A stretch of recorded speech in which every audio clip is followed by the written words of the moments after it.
Yeah. Want to start coming in person again? Mention your name. Gavin. Last name?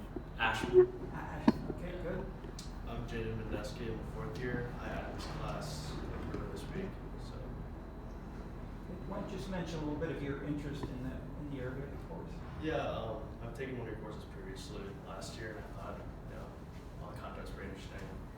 No, I guess dedicated interest. I just kind of like some electives because I finished all my econ electives. So. Okay. What will you do after this? I'm working in wealth management.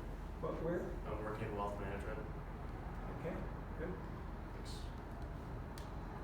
Kind of similar. I mean, I know this guy. I heard from others like it's a good course, so he kind of recommended to me to take it. I'm actually also hoping. I did not recommend that. Well, one of you guys. And I'll also be like, I'm a third year, but interested in going into wealth management, that sort of side of finance. You have a big idea as to what you want to invest in wealth management and why? Or is that why you're here for the I haven't course? followed the market since I got off my job this year. So. Not at the moment. Sorry. But if you follow the market, how do you interpret what you see? Whatever the company tells me to say is what I say. Sorry, every company. Whatever the firm says to say is what I say. Okay. We'll have some challenges in this course. So go ahead. Hi, I'm Eli Levesque. I similarly just recently added this class on recommendation of a friend of mine. Again, I also don't have any previous experience or previous courses I've taken, and this one sounded interesting. What your major is? Econ. That's Okay. what I do. I'm only a second year, so. Okay. Any thoughts on career or what do you do? Similarly, finance. But Okay. that's. I'm Kyle Feitler. I'm a first year. I added this class because my brother highly recommended it. I've been coming in person for a couple times, so kind of getting used to what's going on, how this class works. So. Okay. I was looking for a teaching assistant and looked at a number of people who were in economics, political science, sociology, and so forth. And turn these all on.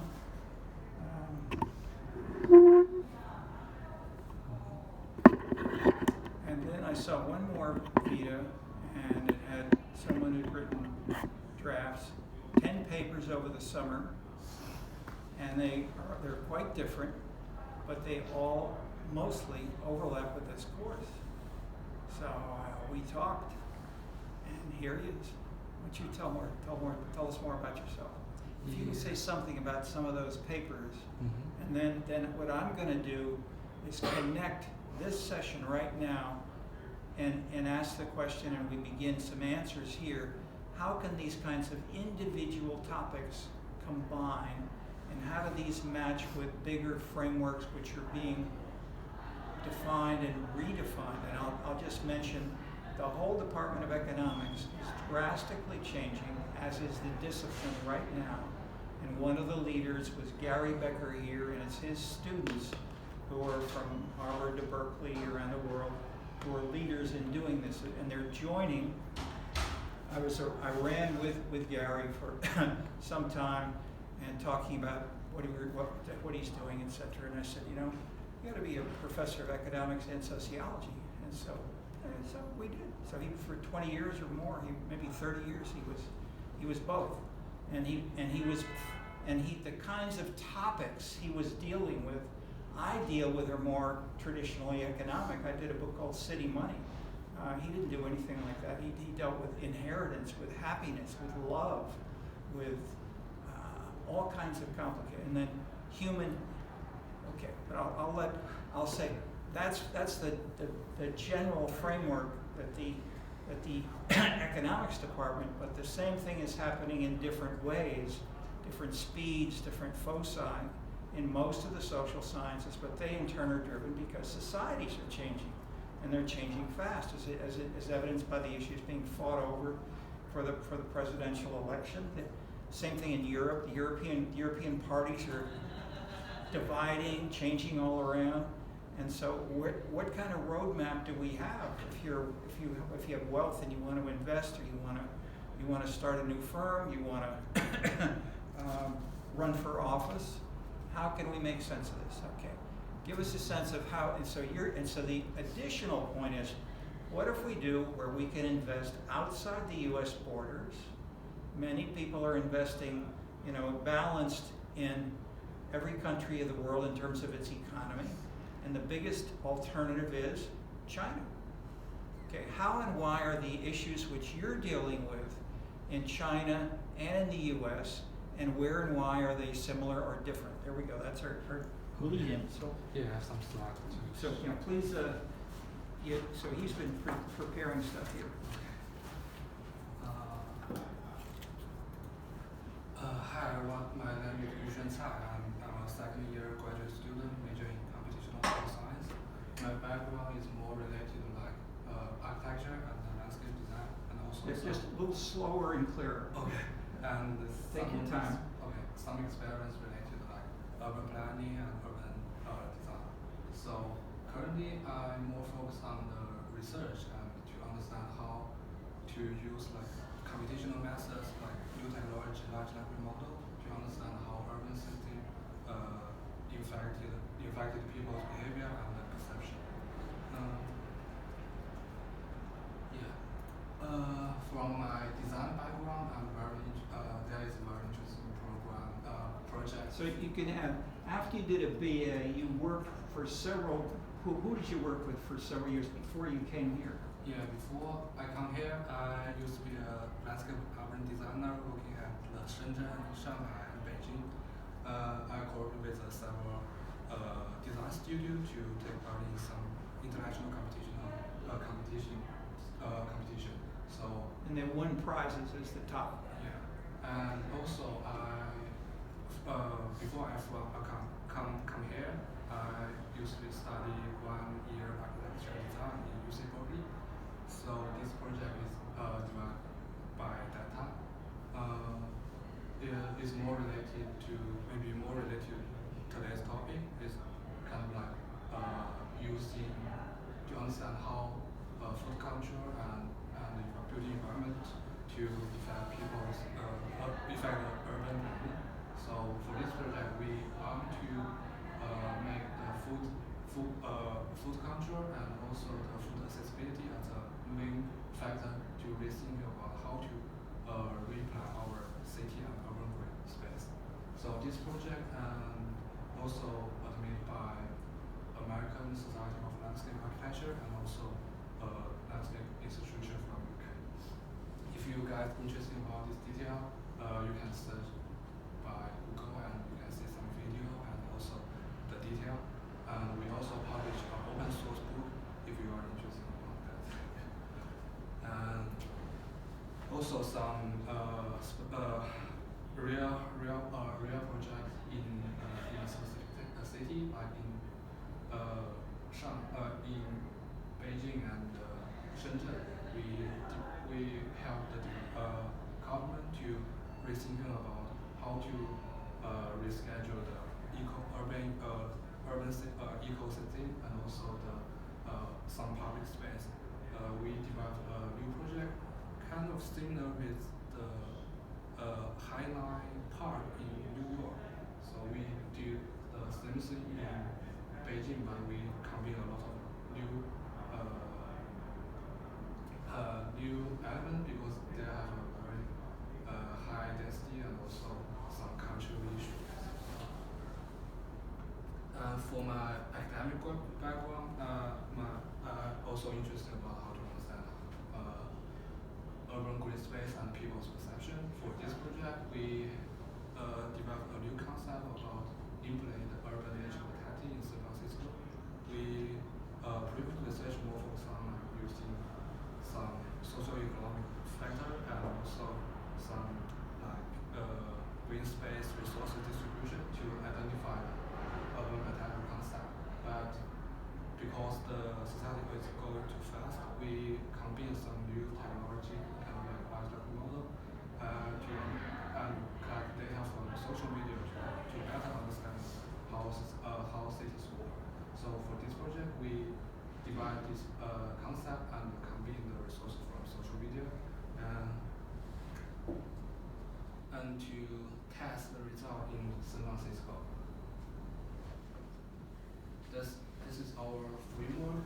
We collect data from the public source, from the ACS, and also Google Street Image as a environmental factor. We collect some social media data from Flickr. This is like very similar platform with Instagram. So people post a lot of photo in this platform. Just a small question. Mhm. Research framework. What does that mean here? That is, what are the examples which you have there? Are these big? Is this come from Karl Marx? Is it from Adam Smith, or is it data? It's just from the data. Okay. We developed this framework Okay. to test this new concept. We based on the geospatial regression and also the linear regression result.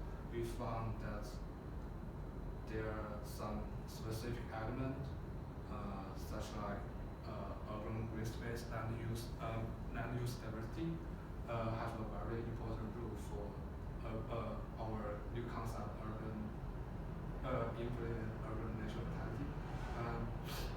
And this is a new framework to modify the urban green space from the social media in real time, in real world and real time.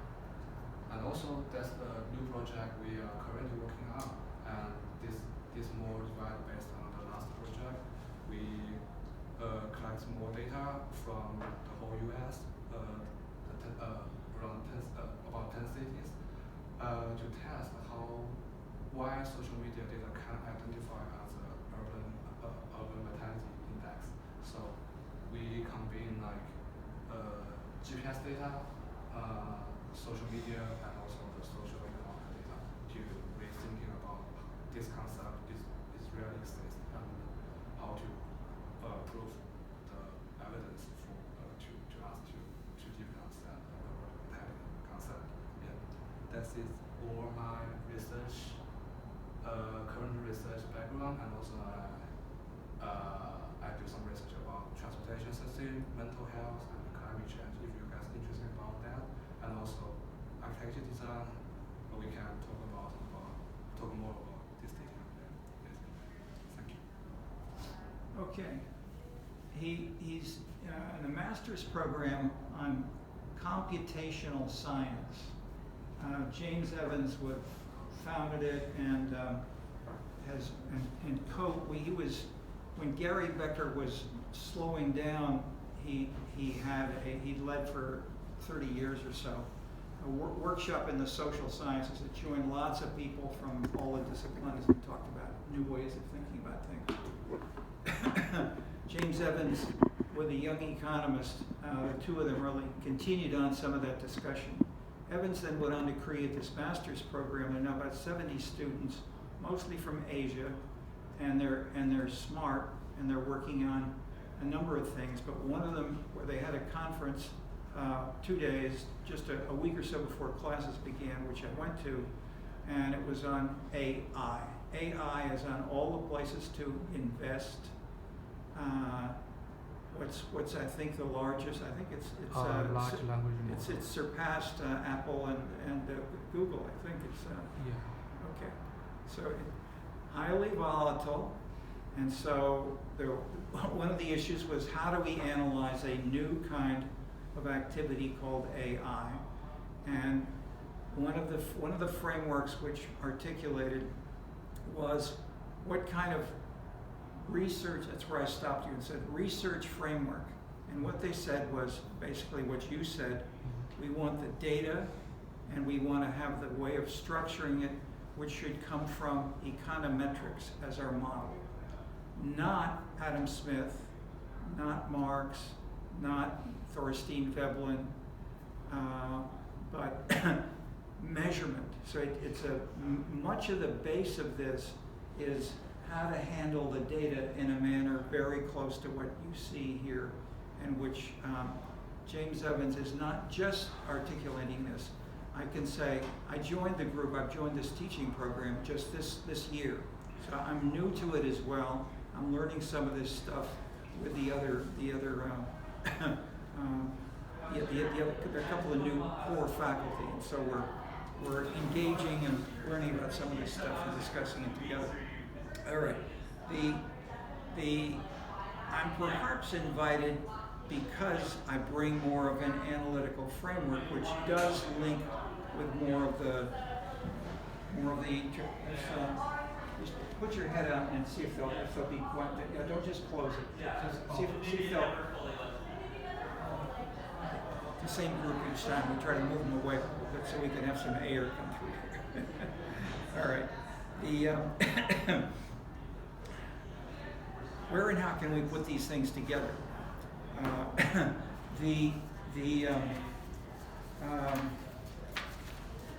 see. Put on different glasses here. Gary Becker. How many of you have heard of Gary Becker? What have you heard from him about him? I just know he's been on the faculty here, I think, and he's an economist of some sorts, and that's about all I know there. Okay. Anybody else? A little more? He has a Nobel Prize. Yes. Okay. Most of the economists, not most, but many economists here have Nobel Prizes.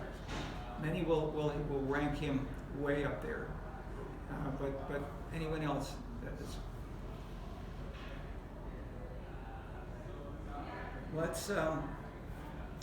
Let me say a little more, and we'll bring in. We'll have a few words from one of his top students, Ed Glazer. But I want to. Last time we talked about Richard Florida and the idea of creativity as a new. That is, the course is now structured in its first half around 5 general frameworks of independent variables, kinds of frameworks, etc. First is leadership, like the Roosevelt administration or the Trump era of whatever. Second is markets, with the ways that these then apply to cities and how cities are in competition with one another, and just as firms are, and where and how political leaders and their dynamics can be modeled there. Third component is political culture. What are the rules of the game? What's right or wrong? What's moral or immoral? And where and how we have 3 kinds of political culture within the U.S. New England, Middle Atlantic, and the South. The fourth is what we started on Monday is urban innovation. New ideas drive cities economically and culturally. So it's the new idea, such as using computers, advancing, combining data from international sources, which Google is doing. Apple, Google, AI, this stuff didn't exist as a company 20 years ago. These are brand new by young people, many of whom come from outside the U.S. They go to Silicon Valley, they get some risk capital from young wealth management folks. They do some big things, and then they may go back to India, or they may go back to somewhere else, Israel.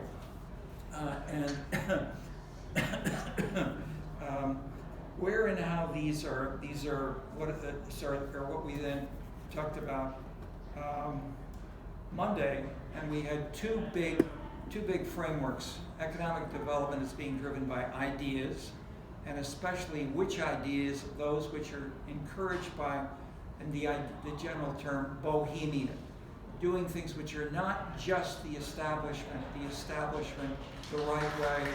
Some in the old days might have been called bourgeois or middle class or standard, whatever. And then how that is when we talk to people from Asia and say, are you doing things that are bohemian? You say, what's bohemian? Theory doesn't work in Asia. Why not?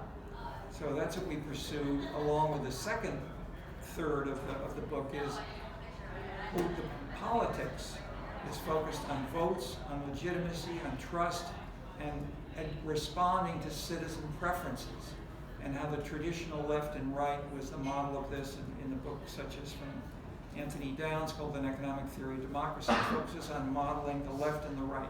It's a classic way of characterizing political dynamics from an economic perspective,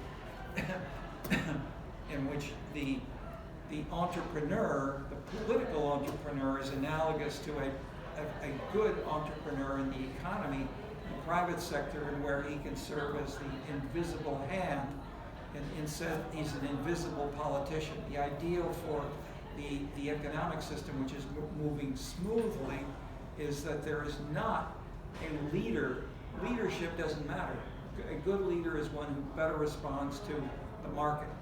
And so that idea, if we then put these two together, the economy and the political system, what they leave out is what you saw, the arts. What difference does the arts make? One of a leading political scientist working on the specifics of where and why the political system is losing legitimacy is a book called Bowling Alone. And Bowling Alone is the idea, Robert Putnam at Harvard stresses the degree to which membership and the numbers of civic organizations, from Britain churches to bowling clubs to the Lions Club to others, are going down in the U.S. And so this in turn has led, he argues, and many others will what the causal model is the question, but clearly going on simultaneously is trust is going down.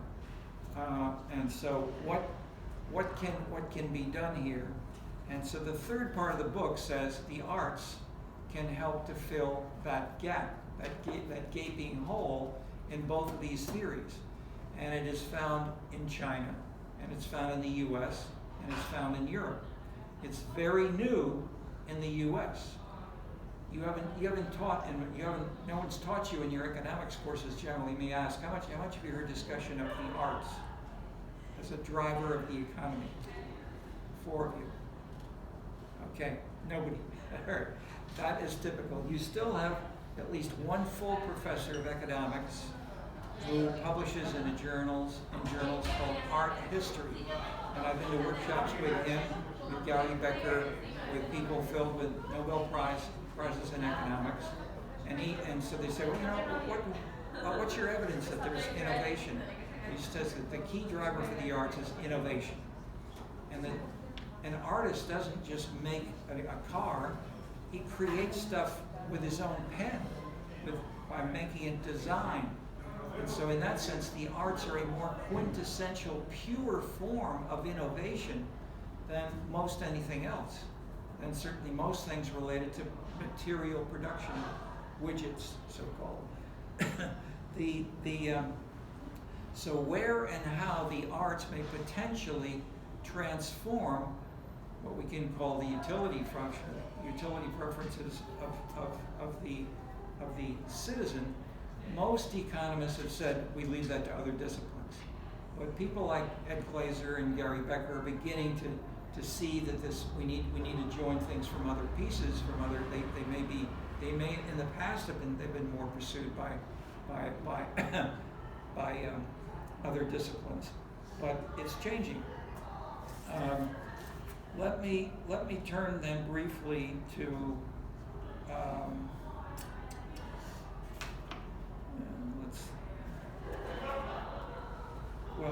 one which we have right here is which we have right up there. Let's just look at this Chinese paper, which is entitled "Bohemian Cultural Scenes and Creative Development of Chinese Cities."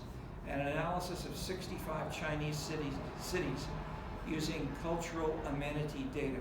Now, let's just show them briefly one or two things from this. But one thing is we've had about 100 visitors from China who work with me and others working on these scenes together.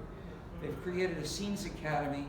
In December, the last meeting we had, they had 1.4 million people online participating. This has been used with okay. This is this lists. There's small print, but these are I think 65 names of individual cities, and maybe the one which you work with. We have Beijing and Shanghai, big and famous political system, the economic leaders. If we go down one or two, there are others that are in some ways, like the arts, are going further. And what are two that are up there? One is Chengdu, and the other is the city that you worked about, that you had there. What's it called? Chengdu. Chengdu is one, but the other one, which you have your prizes for. Your, Wuhan. well, okay. Well, we're meant. These are the point I'm getting to is we're measuring dimensions of creativity and using a variety of indicators. So we can glance. This is summed up a lot of these, but let's just show one or two more. I won't try to get into detail so much as to look at looking at the cities, getting a variety of. Okay, yeah, stop right there. That's good. So we look at this. Beijing and Shanghai, Chengdu, Guangzhou, and Chongqing, Shenzhen, Wuhan. These cities are on the same regression line in terms of the Bohemian cultural scene score. That is, they're doing things which are different. This is the innovation development levels. This is money, investment, and things. Lots of money being used there. We work with some of our collaborators there, and they've done a book which we've just published on Chengdu. Chengdu has a growth rate much faster than Shanghai or Beijing. It has more people coming. It came during COVID. They have a spring festival week, 2 weeks. They had more visitors there than to Beijing and Shanghai. So what and how they have transformed using the arts into create scenes within the city. A swimming area is not just a beach, but you have a bunch of things they add to it. You have cafes, you have buses that stop there. You sell things which you can swim with. So they create a scene around an individual institution. You can have an art museum, but then you can have selling posters, people which are selling clothes as well, things which link with one another to create a way of having a little mall, a department store, in ways which in the 19th century they covered over the top. I'll talk about that a little bit. My point is that we're looking at things like this, which is this part of capitalism or socialism? No. You don't ask if this is the. So I'll go on with that in a second. I'll come back to that. But the point is, this was a big innovation, was the rise of the arts, and it's featured in this book. In that one way of capturing this was civic activities are going down. We got the data and we went over this more carefully. And we found that one kind of organization is the opposite, and they're called arts and culture. And they're taking off. Right here on this campus, the Logan Center is brand new. It's been brand new for 10 years or so. But there was nothing like this on this campus. It's taken off, and we have students here who are now roughly equal to Stanford, Harvard, Yale, Princeton in terms of quality. I mean, your test scores, college board scores, and so forth are roughly the same. But the culture and the style is different. The political culture of the universities are different, and the arts are now being used more actively on this campus, and that was one of the things which attracted us to instead of being 7th or whatever we were 15 years ago, this is for the college now. The departments economics has been number one for a long time. Most of the social sciences have been very, very strong. Not as strong in the humanities necessarily. Natural sciences are good, but not necessarily first. Social sciences have been really the core of this university. And what I'm talking about is joining the arts with the social sciences to see this is a new kind of way of making things work together, and that's what he's writing 10 papers about. Now, how can we put the 10 pieces together? And so your topics include parks, urban vitality, measuring stuff, and that is, he hasn't put them together. He came from data, and the data he's put together, and then he's put them together in terms of interrelationships. And let's look at some ways of doing this. One is can we look at a couple, please, of our cities and entertainment machine, and the first slide. Can we make it any bigger, even if we don't see the whole column at one place, or the top half, or the left half, and make it bigger? The print is just so small. It is. I think this is on your canvas if you want. This is from, I think it's from table 1. So you can find it there. Table 1 in the cities and entertainment machine. Okay, yeah, that is okay. So what we have here are post-industrial society concept, the neo-Marxist concept, and the individualistic concept. So we go through the traditional, in a sense, the core of a lot of the economics department is the right and utilitarianism as a core philosophical theme within political science in the U.S. Utility, preferences, work, and amenities. So just what I'm suggesting you do is you can look down those concepts that you've had in your courses, and then look at how a Marxist traditional background in China, these similar or different concepts may have been used, and then look at where and how they work. And then third, let's look at the post-industrial society concepts, which is really what we're doing more with these materials.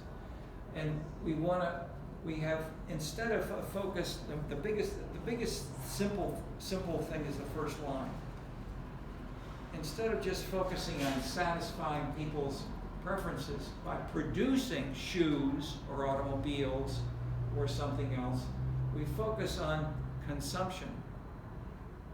That is, the consumption is more of a driver instead of the production, which has been the classic focus of measuring the GNP and measuring that the economy is working well because the GNP is growing.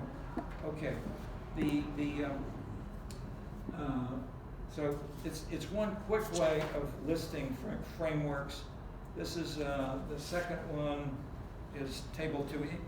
It's pretty small, but I'll just point out that these are 1, 2, 3, 4, 5 books and types of analysis which have all of which each have used overlapping concepts. They're not identicals, but we show how much they do overlap substantially.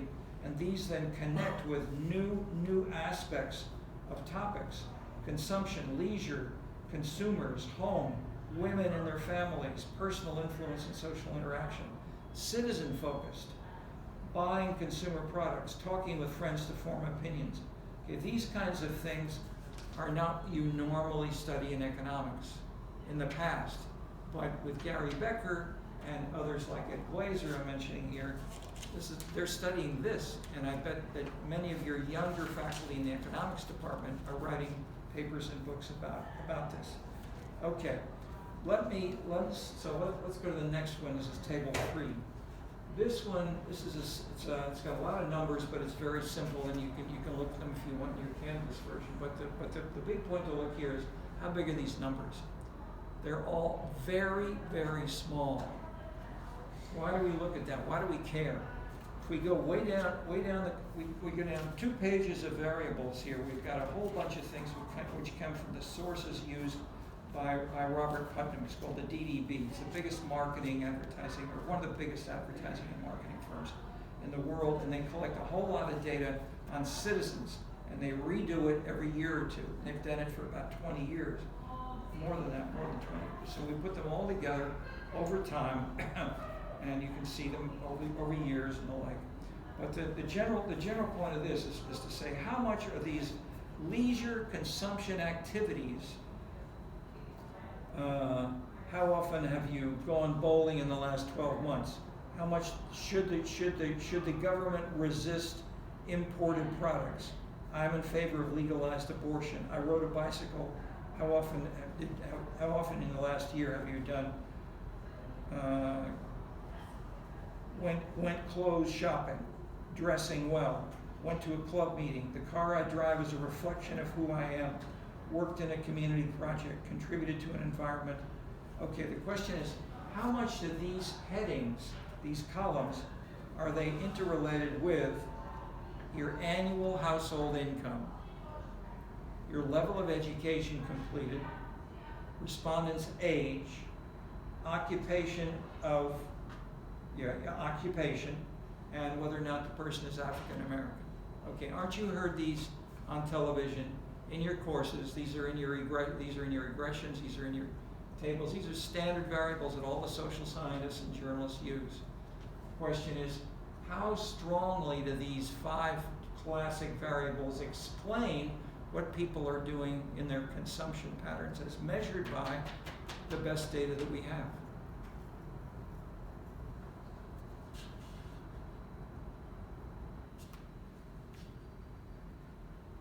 We take and these are simple Pearson correlation coefficients.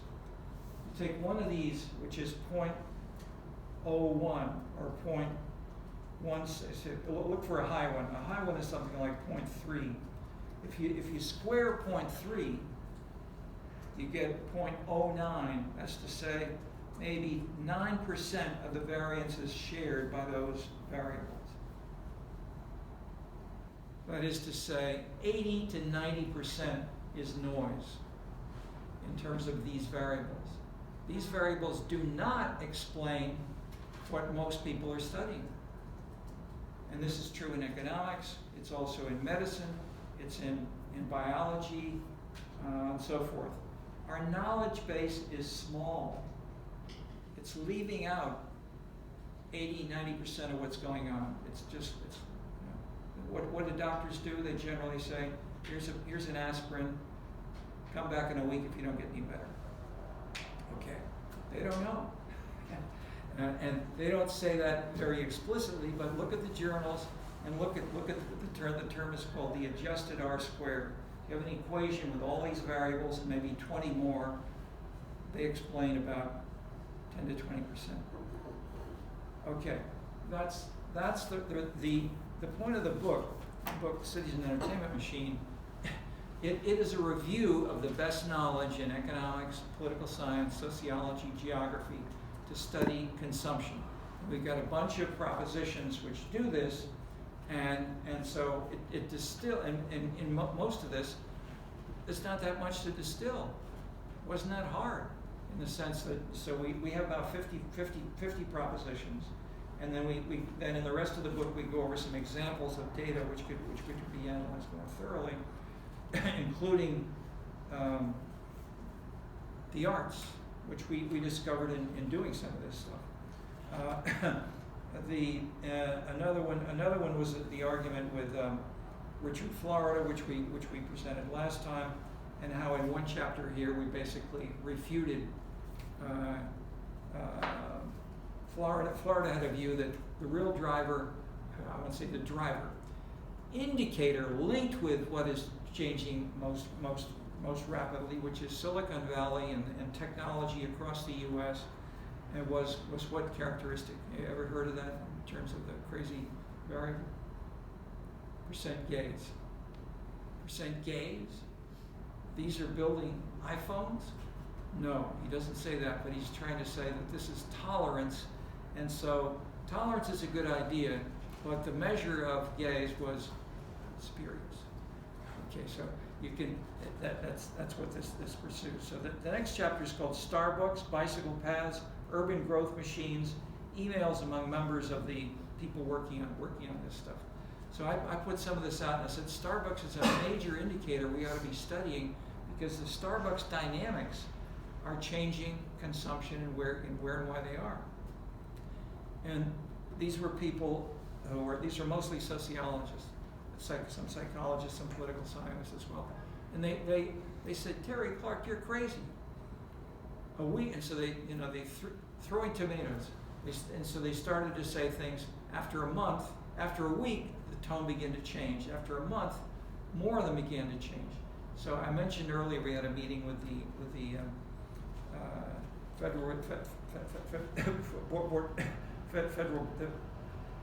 the bank downtown in Chicago.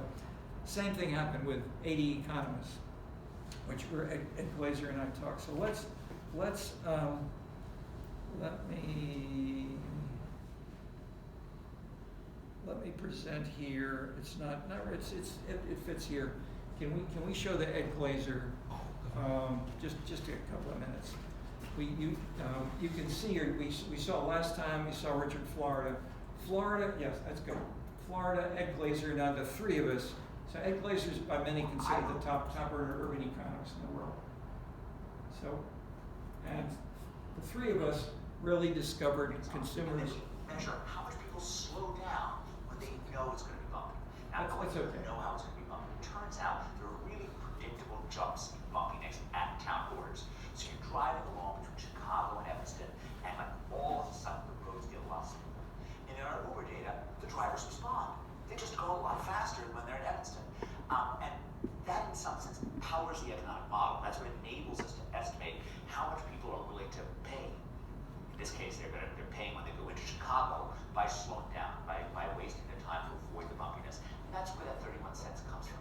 So there are many reasons why we should care about infrastructure. Well, infrastructure is often thought about as an input to lots of elements of the economy. Bumpy roads means it's harder to ship goods over space, for example. It makes it harder for trucks. Trucks also are a big part of causing the roads to deteriorate as well. We just went through a whole period of inflation where there was a lot of discussion of supply chain disruptions. A lot of that was about infrastructure in the Port of Los Angeles and elsewhere.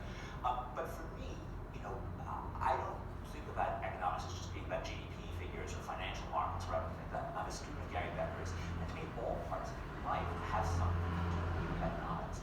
And just the very fact that the commutes of millions of people like me, right, are less pleasant because they're driving on bumpy roads, that's an important point for us to address. And if we actually hope to make our governments better, one of the things that we need to ask about is, are there... Okay. Speaks very clearly, simple stuff. Most of his earlier papers are highly mathematical and very difficult to read and to talk about quickly and simply, but he's the same head, and he was a student of Gary Becker. What is one of the big things which he did write about, which is further down the list and are related. The concept of an amenity that Ed Glazer has talked about, as do in classical economics, utility equals income plus things which people want to have, including amenities. And so those things which are not, what's the definition of an amenity? Heard that in any of your courses? An amenity is a non-market good or service. Education, police, fire protection, war or peace. If you're living in Israel right now, it matters. You're not, okay, you can't buy that with cash. If you're living in Tel Aviv, you can get bombed. Okay, that's a public. These are amenities, and one point which I made, or which I've done in my classes for years, is to ask how many of you would take a job and if we even say, let's say, a rural town in China. You say you have a university degree. Would you take the job in China and get paid in Beijing or Shanghai? Or would you take the rural town of maybe 500? But the town of 500 will pay you twice the salary, twice the income in cash, than if you want the same job in Beijing or Shanghai. Okay, so the question is, which job would you take? The job in Shanghai or the job in 500 residents? For me, maybe choose the 500. So, all right. Well, some people will say that, and so for 1 year, I don't know what happened. There was 1 year we had maybe half the students said they want the higher income, but in general, roughly, I'd say less than 10% of USC students will say, I want to be in Chicago, New York, Paris, London, Beijing. What does that tell you? You were getting amenities worth half of your salary. But you're paid half of it not in your income. It's your transit, the arts, entertainment, the dances, the bands that are performing in the four months of the summer attract more young people to Chicago than any other four-mile downtown area of any metro in the U.S. Chicago used to be seen as a dirty, hogs, and then finance, but not the arts, not beauty. Chicago is drastically changing, and it has got more art schools and more people who stay on from that, and then people who come to Chicago and who do new creative things in a wide range of activities. But one of which is this entertainment, and so the city's an entertainment machine is to capture some of that more general dynamic in ways that people who doing what you may do in your jobs should pay more attention to. Okay, so, and Ed Glazer is saying the same thing. Richard Florida is saying the same thing. Now, we are small minorities, but we are leaders, I'm suggesting. So this is a strong statement, but I'll just mention once more that I said this 2 or 3 sessions back, but basically, Federal Reserve Bank of Chicago, we had 80 economists. They'd never heard of this stuff before, but they showed up. And by the end of the day, and so most of them either never heard of or heard of consumption, these kinds of things as a driver of the economy, we should pay more attention. What for? We're doing the right things. But at the end of the day, Glazer and I talked about this stuff. About 1/3 of them were really agreeing with us. 1/3 were opposed. They didn't want to change. 1/3 were in the middle. They wanted to think about it more. So if 1/3 of these are PhD economists, they're smart people. They're top advisors from corporations and foundations, etc. These are coming with a vengeance, and some of the ideas are here in the form of propositions, and I think we had. Do we have? I don't know. I won't try. Let's see. Let me just. I mentioned the social background characteristics that the normal income, education, occupation, race, age don't explain very much. So we got to have something new or something better. What's that? So we're going to look for a variety of things. We've got propositions from past work. We got examples of different cities, different measures of the best things which people are using to try to capture some of this. But the question is, what else can we add? And one thing to add is to add not just a painting, but the eye behind the head, which is choosing the painting, we can call aesthetics. And an aesthetic eye can look at a building, they can look at a tree. Mayor Daley, too, was one of the things which he was most proud of doing was trees. He claimed to have planted 1 million new trees in Chicago. Okay, just saying, he was sensitive to that. He didn't start the 4 months of summers. That was Jane Byrne who started it earlier. But the city has taken off and took off very, very substantially in terms of young people, innovation, and the arts. And Saul Bellow, Chicago novelist, had one liner, "Without O'Hare, it's sheer despair." Okay, that was before this transformation. I've been here a number of years with the city, most of my adult life, and it's been drastically changing.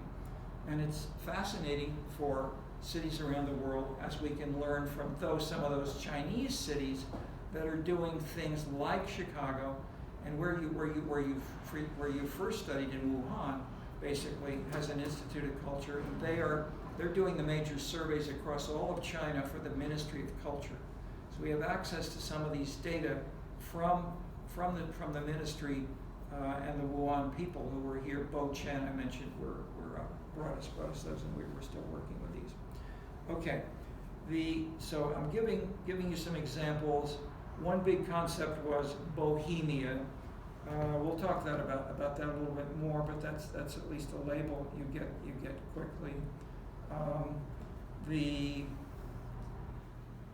opera, juice bars, Starbucks, these kinds of things, and which attract certain kinds of residents. Okay, so let me get a little bit more to link your pieces. I'll ask anybody else. How can you measure an amenity if you can't buy it in a market? How can you? So I gave you the example of how much people would turn down a job that would pay them half as much.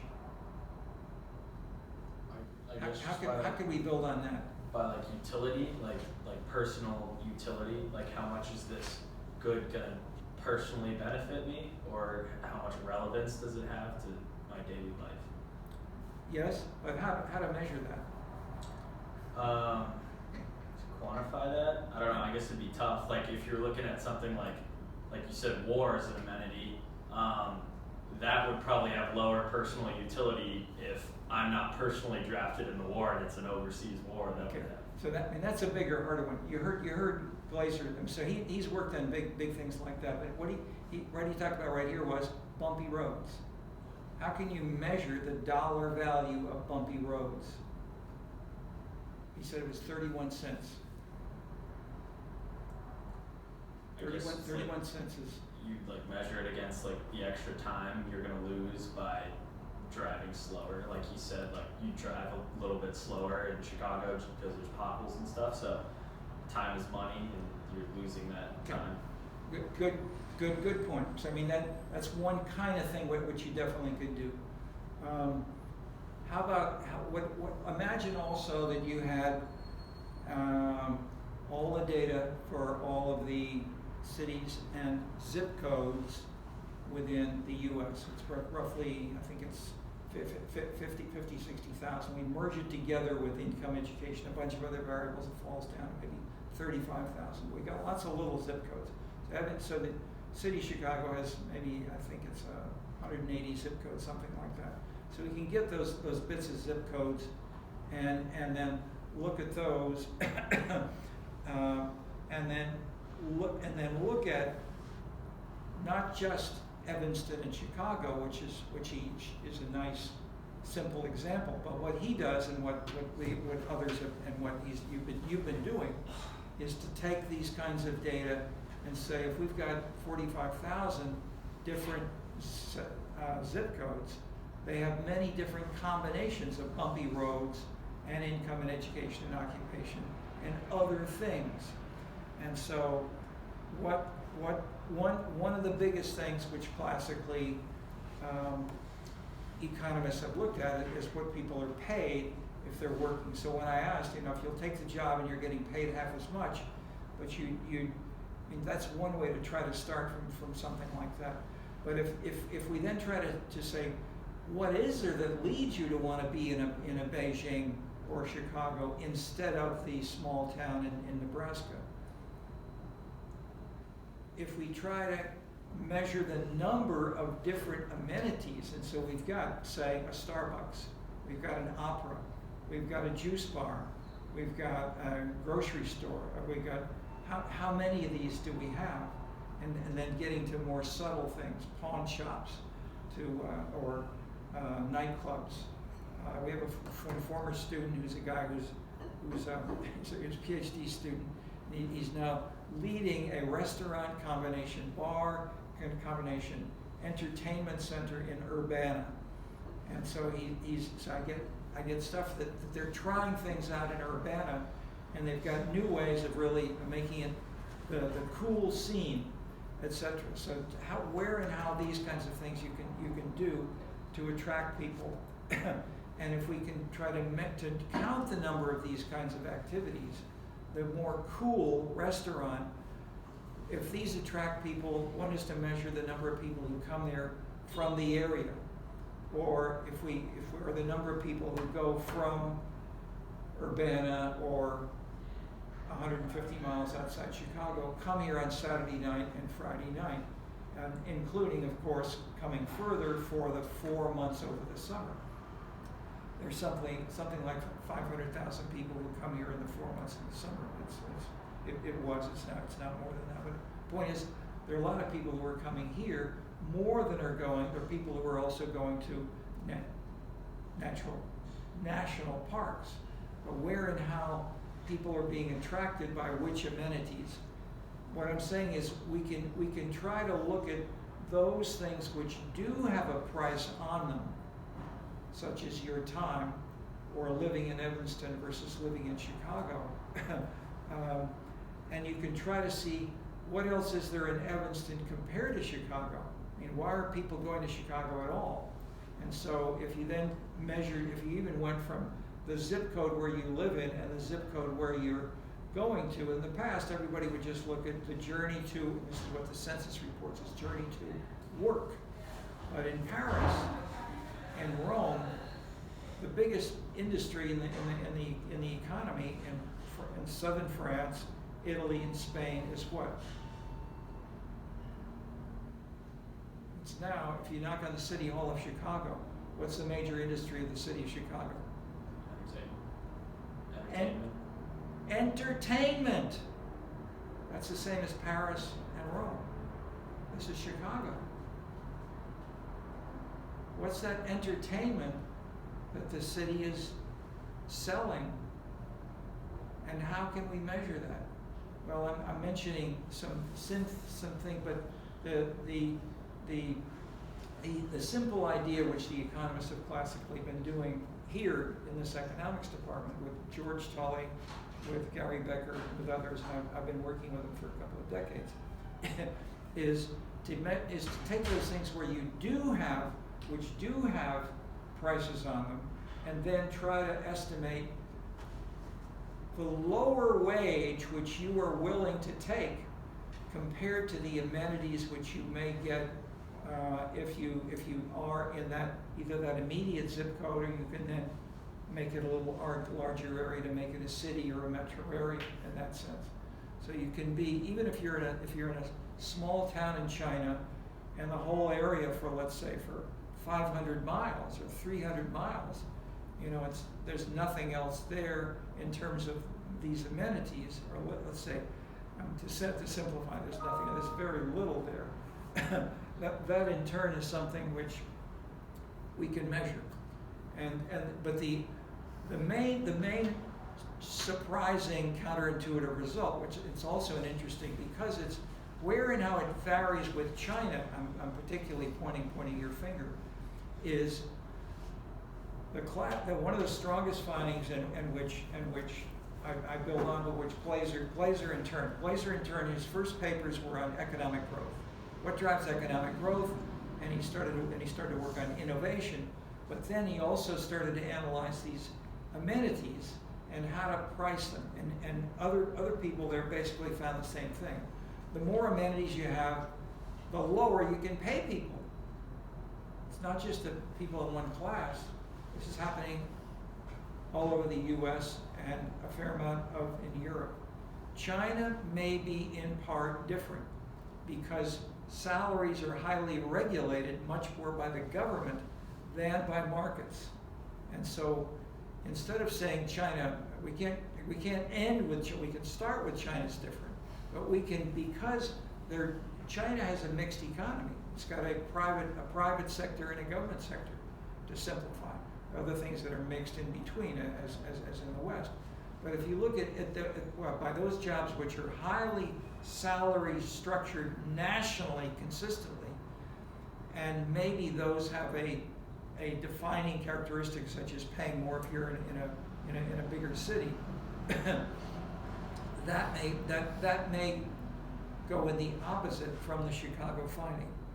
But the hypothesis could well be that if we take 500 or 1,000 cities or neighborhood areas within China, might we find, if we have coffee shops and people who get jobs as waiters, people who get jobs, there are many people with university degrees and they're washing dishes in Beijing.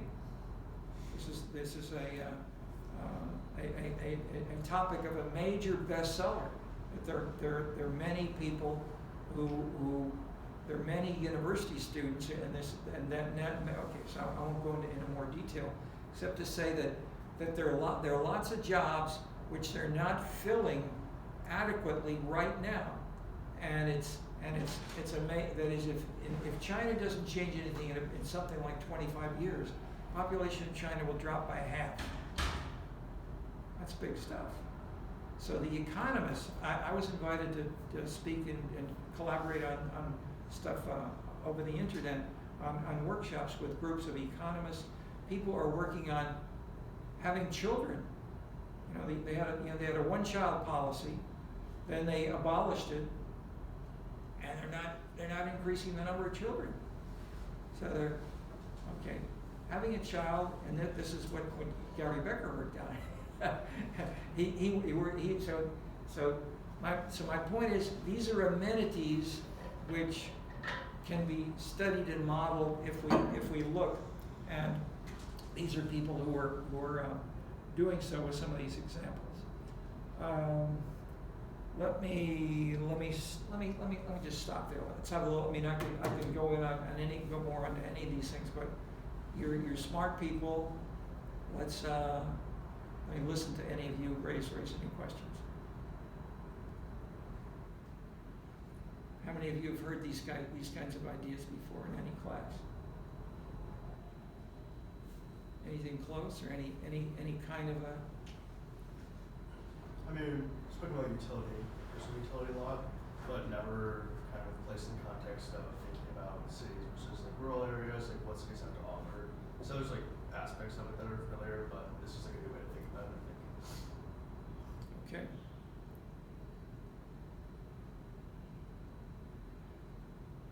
As you might invest more wealth in a place which pay people less. Have you thought of that?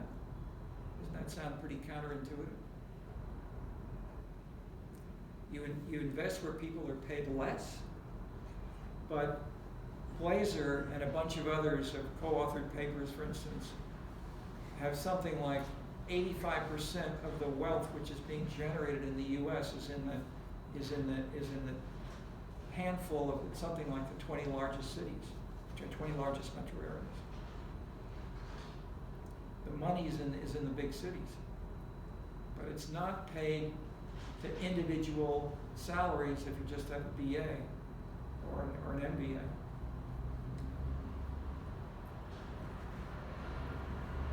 And those investments are driving or creating lots of amenities, which can be things we can say they can be things such a cafe or a restaurant.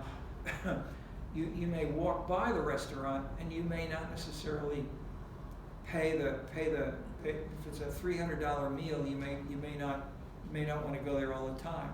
But if you know you live nearby, say in Greenwich Village in Manhattan, Greenwich Village has got some of the top restaurants, and it can be a place where the people who are the waiters don't necessarily get paid that much.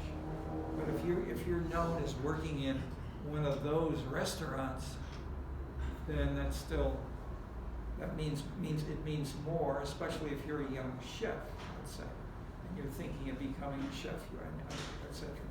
So the ways of capturing the dynamics of amenities is what we're trying to talk about in your measure of urban vitality. So vitality is what another term which we've used is buzz. Gary Becker has a paper called Buzz. And his classic example, very simple, is in Greenwich Village.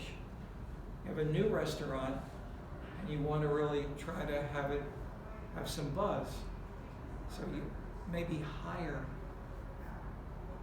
100 people to come and stand outside the restaurant. That's the buzz. Because if there are 100 people waiting, some others are walking around. They may be 101, 102, 103. Or maybe not 100, but let's say 25 if it's a smaller restaurant. So buzz may be, and so in his example, the line waiting outside may sound trivial, and it doesn't cost anything if you're going to join the line.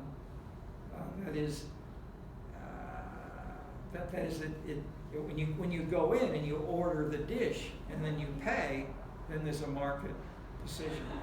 But how much does the buzz enhance or transform your willingness to, that is, how much is a park a vital urban amenity? And so you've got lots of data, and so what the AI people will essentially, let's take all your data, let's feed it all in, say, okay, here's 6 things. All right. That's very similar. Okay, so we can try to ask why those 6 things when we find them, and why are they different between Chicago and LA, or a small town in Nebraska and elsewhere. These are some of the things we have other stuff there for, like bumpy roads. Bumpy roads, you may pay lower taxes, or not. Okay. So, but one of the ideas from economics is to take a little area, and you've got the bumpy roads, and you've got all the other things about that area and you measure, and if you had measures of those, of bumpiness, or how long you have to wait to drive the same distance, etc. If it goes down, as he gives the example of crossing the border from Evanston to Chicago. So he has a number. What I'm suggesting is that things like this can be generated to measure amenities, but thinking about it is important. And the economists have been doing this for 20 years. Okay, what we then we'll talk about a little bit more next time, but I'll just throw it out here and let you take a look. 4 minutes. I don't want to get us started. But it's in the book called Scenescapes. So Scenescapes distills where we are on several of the things that I've said here. And the idea, the big idea of the scene is not to take one amenity, like a juice bar or a cinema or a bumpy road, but we take everything we can get the data about. This is closer to what the AI idea is. We've got lots of data, and what you've done, you put together lots of data from a lot of different sources. And if we then try to say we put these together, but we don't simply try to regress low income, but we try to figure out where these amenities work. And the idea is to not try to make ceteris paribus and try to study one amenity and try to estimate its isolated, atomistically defined and measured. But if instead we, let's say, what does Evanston have and what does Chicago have? And then we can add up lots of amenities in Evanston and lots of amenities in Chicago. And maybe there's an anchor, and the anchor in Evanston may be Northwestern University. And that may bring a lot of people who may come there, just as there's a Google headquarters on the west side of Chicago, which has taken off and roughly double with income, more than, I'm sure, a lot more than that in terms of income, but population size, rents going up and so forth. That area was a lousy, rundown area 15 years ago. Your brother was working there last summer, and it was the same building as Google, and it owns it's got a big place with a lot of money. So these people, that is, different areas are taking off, and we can analyze these if we look not just at one amenity, but think of the complex of amenities which lead Google to create a branch there in Chicago and that part of Chicago. And then the same thing which is going on. One quote from, say, the president of Hewlett-Packard was, we open a new office in the city or in a place where our employees like to live there. We follow our would-be employees and their cities. That's a consumption-driven image. And that's what Glazer, it's what I and Florida are talking about, and we'll fill in more of this historically, but I'm giving you the idea of start with the economic contribution as amenity. The scene is where we've gone. There's my book here. There we go. Scenescapes. Take a look at the scene, think about the scene and how that can be connected with what you're doing, and how can we help you better invest, better manage if you're the government, if you're a mayor, if you're a candidate for president of the United States or president of a club, and you're a first year student here and you want to be president of a club. What do you have to do within each of those contexts, and why and how are they different from each other? Okay, two last questions. Comments, yes? This is a question about the discussion, I guess, posts on Canvas. It says that they're like open until after class. Are we supposed to post on those, or what's the, I don't know if TA or... Oh, that's... Yeah, after, it says after class on Monday we'll have office hours, and both of us will be here, and we'll talk to you, and he will have a separate office hour, and that is still, I think that's still open. Yeah. He's going to choose another during the week at a different time. I think that's what it refers to. Oh, so nothing we gotta do right now. No. But so you're welcome to stay on as office hours on especially Mondays, and you get a flavor of big themes to talk about. Other questions?